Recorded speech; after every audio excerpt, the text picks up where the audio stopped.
méprisé, qu'on a dit isolé. Asseyez-vous, je vous en prie, asseyez-vous. On commence à avoir plein d'amis. Vous avez noté? On a des amis en Grande-Bretagne. Voilà, des gens qui considèrent que pour finir, tout ce qu'on disait semblait quand même frapper au coin du bon sens. Et puis on a des amis de l'autre côté de l'Atlantique qui sont en train de mettre en œuvre les mesures, en tout cas sur le plan économique, et que nous préconisons depuis déjà de nombreuses années.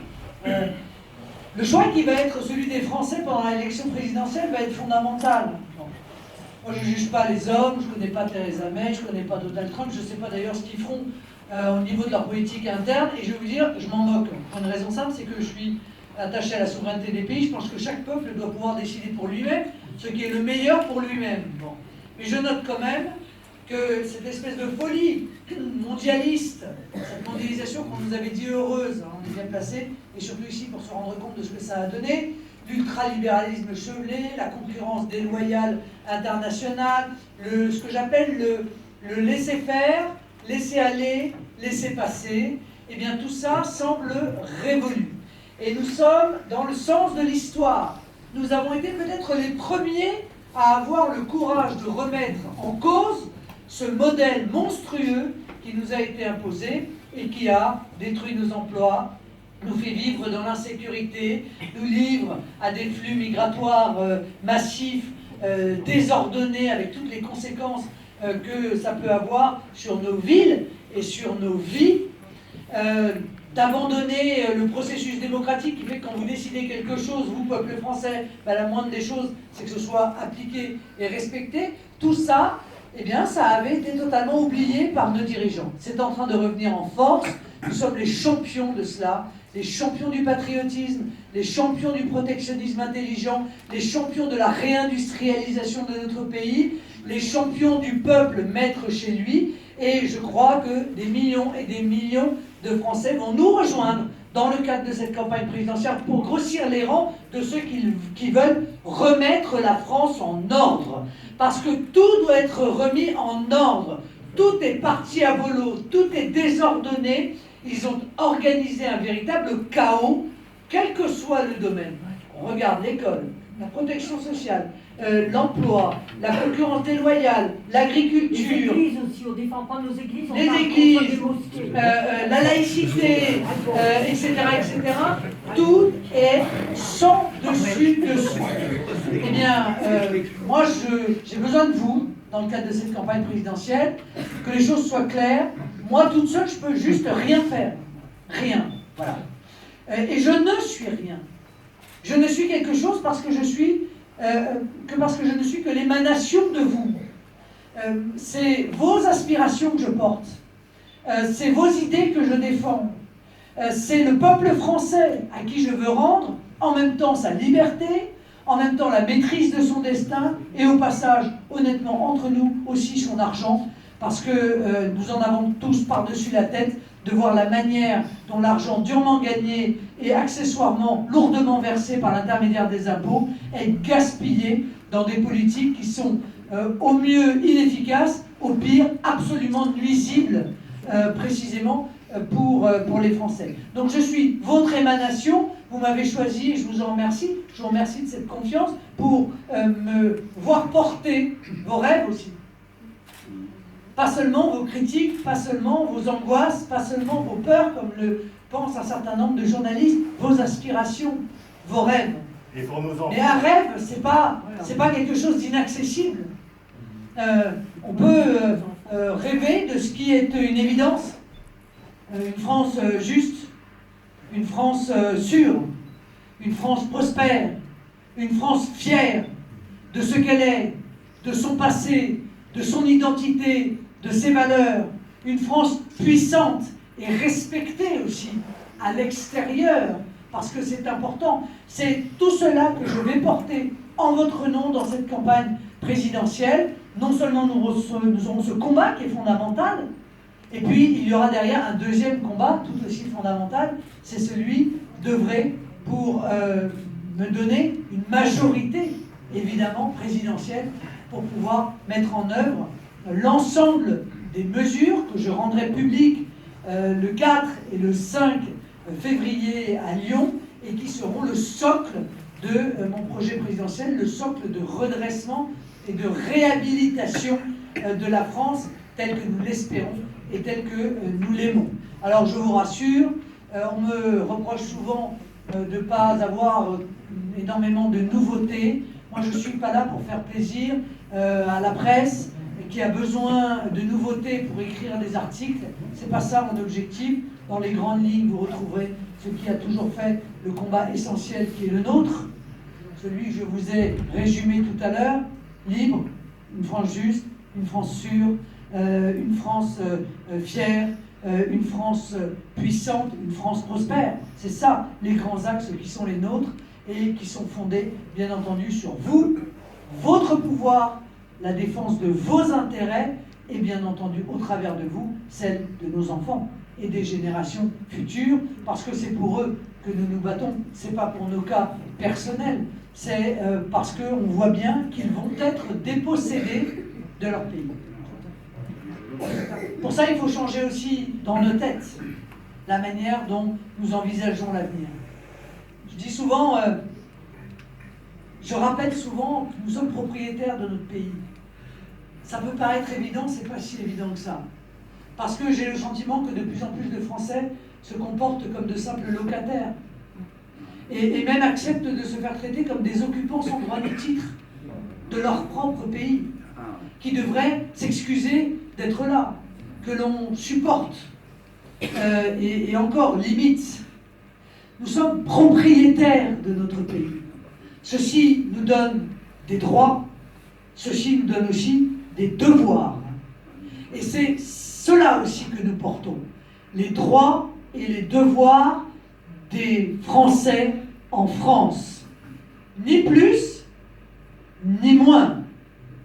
Or, on a plutôt beaucoup vu le moins depuis 10 ans que le plus. Alors, on va nous jouer la nouveauté. Hein. Oh, regardez, il y a un nouveau candidat, Macron. C'est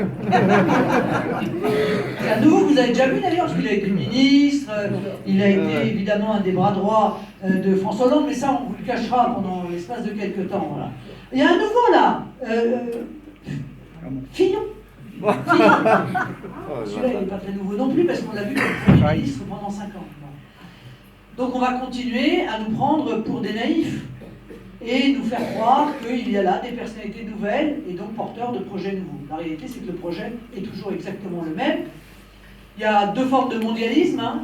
Comme je dis, il y a le mondialiste décomplexé, c'est Macron, hein, c'est l'espèce de Renzi français, cling, avec le sourire, etc., avec sa tête de gendre idéal.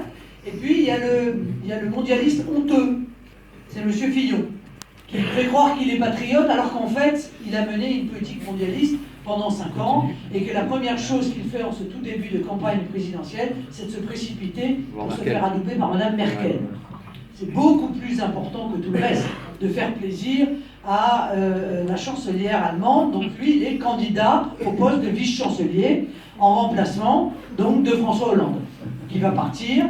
Alors, il n'y a rien de nouveau là-dedans, c'est toujours la même politique, donc on aura le mondialisme contre le patriotisme. Au moins les choses sont claires.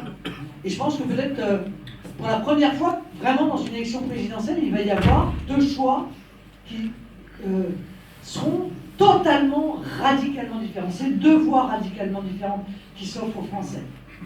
Il faut qu'ils comprennent l'importance de ce choix. Parce que la France, elle est à la croisée des chemins. Là. On voit bien qu'elle change tellement vite maintenant, sous l'effet de toute une série de conséquences néfastes des politiques qui sont menées, qu'un jour on pourrait se réveiller et ne plus du tout la reconnaître.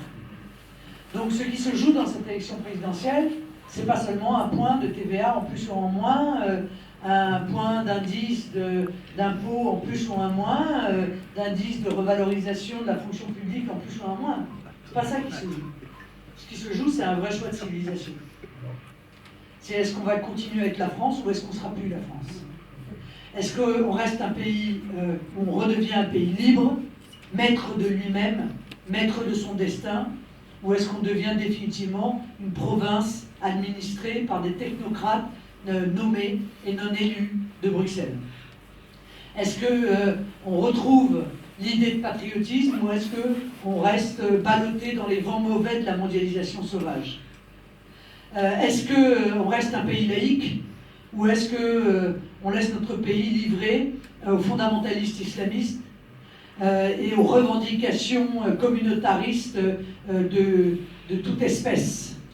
C'est ça qui est en jeu. Et c'est pas rien, croyez-moi. Parce que si nous ne défendons pas ce qui fait la grandeur, la richesse, la spécificité, la beauté de notre pays, soyez convaincus d'une chose, personne d'autre ne le fera à notre place. Personne d'autre ne le fera à notre place. Parce qu'ils ont un intérêt à livrer la France à ces vents mauvais. Parce que ces vents mauvais, pour vous, c'est un doux souffle sur leur visage à eux. Parce qu'ils tirent un bénéfice aux décisions qu'ils prennent. Ils se moquent de savoir que Whirlpool ferme une usine pour aller en ouvrir une en Pologne. Ils se moquent de savoir que Vivart est dépecé par des fonds retour au bénéfice des puissances financières et laisse sur le carreau des centaines de salariés. Ils s'en moquent totalement. Et ils se moquent même d'ailleurs qu'il y ait une immigration massive qui déferle sur notre pays depuis déjà des années, aggravant la situation de l'immigration légale qu'ils ont déjà laissé prospérer au fur et à mesure des années. Ils s'en moquent. Ce qu'ils veulent, c'est gouverner. Qui ils gouvernent? Ils s'en moquent. C'est vous, demain ce seront éventuellement d'autres, ça n'a aucune importance. Parce qu'ils sont là pour défendre leurs intérêts catégoriels, leurs intérêts personnels, les intérêts de leurs amis ou des sociétés dans lesquelles ils ont mis un certain nombre d'investissements. Le reste, vous n'existez pas. Vous n'existez pas. Et d'ailleurs, c'est si vrai qu'ils ne parlent jamais de vous. Ils ne parlent jamais du peuple français. Et ils arrivent même à faire des débats entiers, je l'ai vu à la primaire de la droite, où pas une seule fois ils n'ont prononcé le mot France. C'est quand même incroyable. Ils sont tellement déconnectés qu'ils pourraient aller se présenter dans le pays à côté, qu'ils s'en rendraient même pas compte. Non mais, ça veut quand même tout dire. Donc vous voyez que la mission qui est la nôtre, c'est une mission qui dépasse nos intérêts personnels et même l'addition de nos intérêts personnels. C'est encore au-dessus de tout cela, la mission qui est la nôtre.